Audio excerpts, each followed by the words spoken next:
दोस्तों नमस्कार। General science के क्वेश्चन जो है 40 क्वेश्चन का सेट मैं आपके लिए लेकर आया हूं, जो कि आरआरबी एनटीपीसी के एग्ज़ाम में पूछे गए हैं। सारे सवाल को ध्यानपूर्वक देखिएगा और अंत तक वीडियो में बने रहिएगा। चलिए शुरू करते हैं। हमारा पहला क्वेश्चन है कि लॉ ऑफ फ्लोटिंग का सिद्धांत किसने दिया था? तो आर्किमिडीज ने दिया था। ध्यान रखेंगे, बहुत अच्छा क्वेश्चन है।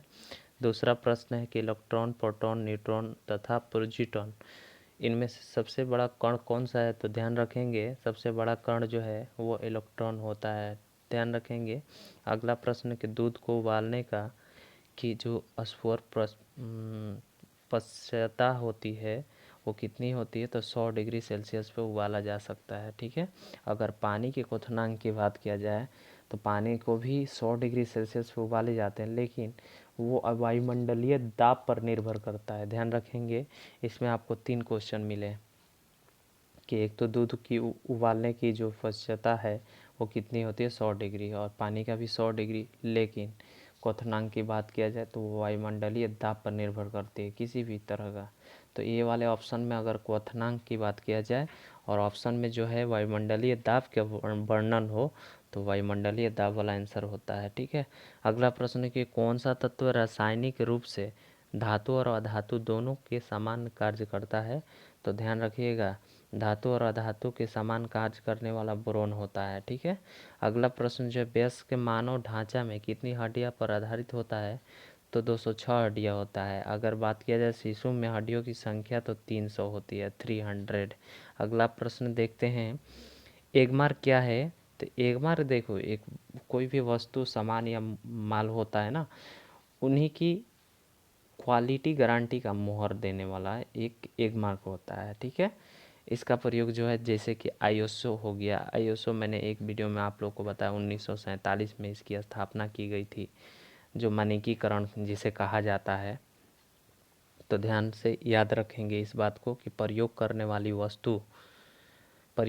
वाली वस्तु जैसे अंडे, दूध, घी आदि जितने भी प्रयोग करने वाले वस्तु होते हैं उसकी क्वालिटी के गारंटी का मोहर होता है एगमार्क। अगला प्रश्न देखते हैं, ट्रेकोमा रोग किस अंग से संबंधित रोग है?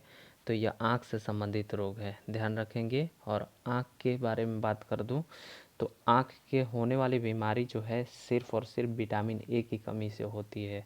अगला प्रश्न 8 नंबर, इंसुलिन, एंडरलिन और थायरोक्सिल और हेमोग्लोबिन में से कौन सा हार्मोन नहीं है? तो हेमोग्लोबिन एक हार्मोन नहीं है। ध्यान रखेंगे। अगला प्रश्न जो है, किसी मनुष्य के द्वारा श्वसन में एक बार में खींची गई हवा कितनी होती है? तो ध्यान रखेंगे, एक बार में खींची गई हवा जो होती है वह लगभग 500 मिमी होती है, 500 होता है। ध्यान रखेंगे, इसको ध्यान से याद रखेंगे। क्वेश्चन काफ़ी अच्छे क्वेश्चन है जो कि एग्ज़ाम में पूछे गए हैं एनटीपीसी वाले। अगला प्रश्न 10 नंबर की किस विटामिन की कमी के कारण में मसूड़ों से रक्त आता है और दांत हिलने लगता है? तो विटामिन सी की कमी से जो है वह दांत में होने वाले रोग जो होते हैं जैसे मसूड़ों से रक्त आना, दांत का हिलना और पलिया जैसी बीमारी जो विटामिन सी की कमी से होता है। अगला प्रश्न जो है, क्रायोजेनिक ईंधन का प्रयोग किस में होता है? तो रॉकेट बनाने में होता है। ठीक है, या रॉकेट में होता है। अगला प्रश्न जो है कि खारे नमकीन जल में कौन सा पेड़ उगाया जा सकता है? तो मैंग्रोव वाले जो पेड़ होते हैं इस तरह से उसी को उगाए जाते हैं। ठीक है ना, मैंग्रोव वाला पेड़ जो है उसे उगाया जाता है। अगला प्रश्न जो है कि मनुष्य का मेरुदंड किससे संबंधित होता है, किससे संरक्षित होता है? तो केसरुकु से होता है। ठीक है। अगला प्रश्न देखते हैं, 14 नंबर क्वेश्चन, यदि कोई व्यक्ति दोषपूर्ण द्विपर्दी वाले से पीड़ित है तो उसके शरीर का कौन सा अंग रोगग्रस्त होगा? तो फुफ्फुस होता है एक अंग जो कि उससे प्रभावित होता है। कौन से रोग? तो द्विपर्दी वल्ल जो है एक रोग है, उस कारण से जो फुफ्फुस एक अंग है जो हमारा प्रभावित होता है। अगला प्रश्न जो है कि एस्बेस्टस क्या है? तो एस्बेस्टस एक रेशा युक्त खनिज है। ध्यान रखिएगा, एस्बेस्टस जो है रेशा युक्त, तो कई बार एग्जाम में पूछा गया है, भी यही क्वेश्चन करके चलेंगे। अगला प्रश्न देखते हैं कि कौन सी फसल मृदा में नाइट्रोजन यौगिकीकरण को बढ़ाती है? तो बीन्स एक पौधा है, फसल है, जो कि मृदा में नाइट्रोजन यौगिकीकरण को बढ़ाता है। तो बीन्स फसल करने से नाइट्रोजन की बढ़ोतरी होती है, ध्यान रखेंगे। अगला प्रश्न जो है कि पके हुए अंगूरों में क्या होता है? तो पके हुए अंगूर में याद रखिएगा ग्लूकोज होता है। अगला क्वेश्चन जो है कि एनटीपी का अभिप्राय क्या है? परमाणु अप्रसार संधि होता है। इसका मतलब परमाणु अप्रसार संधि। अगला प्रश्न 19 नंबर क्वेश्चन है कि इंसुलिन स्रावित कहाँ होती है? तो अग्नाशय में होती है। ध्यान रखें, बहुत अच्छा क्वेश्चन है। अमाशय और अग्नाशय आप लोग को पता ही है। तो पैंक्रियाज या अग्नाशय, पैंक्रियाज इंग्लिश में हो गया, ध्यान रखेंगे इसको। 20वां क्वेश्चन है कि कौन सी विटामिन से एस्कर्बिक रोग के निर्माण का काम आता है? तो ध्यान रखिएगा, एस्कर्बिक अम्ल जो है, एसिड जो है, वह एस्कर्बिक रोग को निवारण के लिए काम में लाया जाता है। अगला प्रश्न जो है सोल्डर जो है किसकी मिश्र धातु है? तो सोल्डर जो है वो टीन और सीसा का मिश्र धातु है। अगला प्रश्न जो है कि पराबैंगनी किरणों का सर्वप्रथम किसने देखा था? तो वो देखे थे विल्हेम रिटर ने। तो रिटर भी आप सीधा सीधा याद कर सकते हो, रिटर, ठीक है। या पराबैंगनी किरण के बारे में बात किया जा रहा है तो देखो एक चीज़ ध्यान रखना है, रीडर या रीटर एक ही बात है ना। रीटर नाम को थोड़ा सा छेड़छाड़ करोगे ना तो हमेशा के लिए याद रखें। पराबैंगनी किरण आप लोग को पता ही है, काफ़ी तीक्ष्ण होता है। उसे देखने के लिए रीडर, वो रीड करते गया, पराबैंगनी किरण गुजरते हुए अपने आंखों के सामने रीड करता गया। रीडर, रीटर, इस तरह से याद रखेंगे। 23 नंबर क्वेश्चन है बायोप्सी क्या है? तो एक कोसा और ऊतकों का प्रयोग से एक चिकित्सा रोग का निदान तकनीक है बायोप्सी, ठीक है। अगला प्रश्न जो है हेमोग्लोबिन और क्रोमेटिन के निर्माण के लिए आवश्यक खनिज लवण कौन सा है? तो हेमोग्लोबिन के लिए पता ही आप लोग को लौह, इसका ठीक है ना, लौह खनिज है। और लौह खनिज पता ही आप लोग को पालक में पाए जाते हैं, ठीक है। अगला प्रश्न देखें, अगला प्रश्न देखो आप, टेस्ट ट्यूब बेबी का अर्थ क्या है?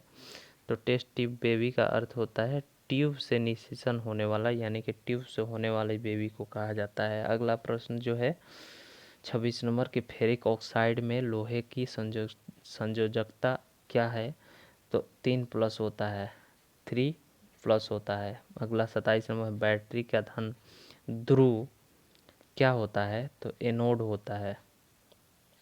धन ध्रुव क्या होता है? यानी पॉजिटिव, जो प्लस वाले जो होते हैं एनोड में होते हैं। अगला प्रश्न जो है उत्तक यानी टिश्यू क्या है? तो समान कोशिकाओं का समूह है, समान कोशिकाओं का एक समूह है। 29वां क्वेश्चन है एड्स कैसे फैलता है? तो वायरस युक्त रक्त के लेने से फैलता है, ठीक है। अगला प्रश्न जो है ध्यान से देखेंगे कि ओजोन की परत हमें किस किरण से बचाती है? तो पराबैंगनी किरण से बचाती है ओजोन का परत, ठीक है। अगला प्रश्न जो प्याज, आलू, गाजर, अदरक में से कौन सा जड़ है? तो ध्यान रखेंगे कि इनमें से गाजर जो है बिल्कुल जड़ होते हैं, बाकी ये तना है। प्याज, आलू, अदरक ये तना है। अगला प्रश्न जो है कि भोजन का पाचन मुख्यतः किस अंग से होता है? तो ध्यान रखेंगे हमेशा मुख से होता है। अगला प्रश्न देखते हैं 33 नंबर कि मानव शरीर में सबसे अधिक मात्रा में कौन सा तत्व पाया जाता है? तो ऑक्सीजन पाया जाता है। अगला प्रश्न जो है कि सेंटीग्रेड और फ़ारेनहाइट की मापनी कहाँ पर एक पाठ्यांक दिखाता है, यानी कि बराबर हो जाता है? तो -40 डिग्री होता है।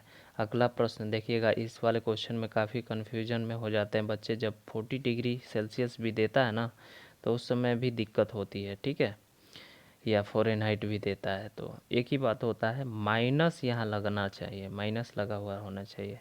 अब डायनामाइट में मुख्य रूप से क्या पाया जाता है, क्या होता है? तो नाइट्रोग्लिसरीन होता है, ठीक है, डायनामाइट में। अगला प्रश्न देखते हैं 36 नंबर, मानव शरीर में ऊर्जा की उत्पत्ति क्या पहुंचाकर होती है? तो ऊतकों में ऑक्सीजन पहुंचाकर होती है।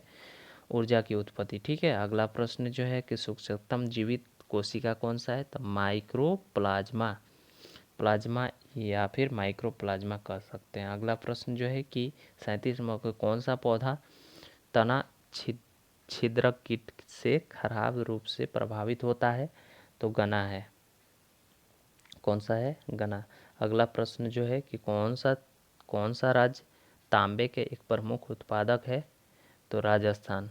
तांबे के लिए काफ़ी राजस्थान का खेतड़ी आप लोग को पता ही होगा। अगला प्रश्न, किस मिट्टी को सबसे कम जोतने की आवश्यकता होती है, तो काली मिट्टी को सबसे कम, क्योंकि उसमें उर्वरकता जो है काफ़ी अधिक होती है। अगला और लास्ट क्वेश्चन है आज के सेशन का, आरआरबी एनटीपीसी के जो प्रीवियस क्वेश्चन चल रहे थे उसके लास्ट क्वेश्चन है कि केल्विन स्केल में मानव शरीर का सामान्य तापमान कितना होता है, तो केल्विन में 360 होता है और 98.3 फ़ारेनहाइट में होता है। साथ ही साथ में अगर 37 डिग्री की बात किया जाए तो वो सेल्सियस में होता है। तो यह 3 पॉइंट याद रखेंगे, काफ़ी इम्पोर्टेंट है। और वीडियो कैसा लगा है आप लोग कमेंट करके ज़रूर बताइएगा। साथ ही साथ में आप लोग वीडियो को लाइक नहीं करते हैं ना, जो ये गलत बात है बाबू। इतना मेहनत करते हैं हम, थोड़ा सा आप लोग उसमें कोऑपरेट करो हमें, और वीडियो को लाइक करके निकलो, अच्छे रहेंगे। अगर डिसलाइक भी करना है तो करो, लेकिन आप लोग कमेंट में ज़रूर बताओ कि क्या प्रॉब्लम है और किस वजह से जो है मैंने डिसलाइक किया है। इससे लोगों को पता चलता है यार, मेहनत करने वाले को पता चलता है कि क्या मतलब दिक्कतें हैं, किस तरह से मुझे और इम्प्रूवमेंट लानी चाहिए। तो प्लीज़ लाइक कीजिए, डिसलाइक भी कीजिए तो कमेंट कीजिए। और साथ ही साथ में अगर मेरे चैनल पर नए हैं, कभी सब्सक्राइब नहीं किया है, तो प्लीज़ यार सब्सक्राइब करो और मेरे साथ में जुड़ो।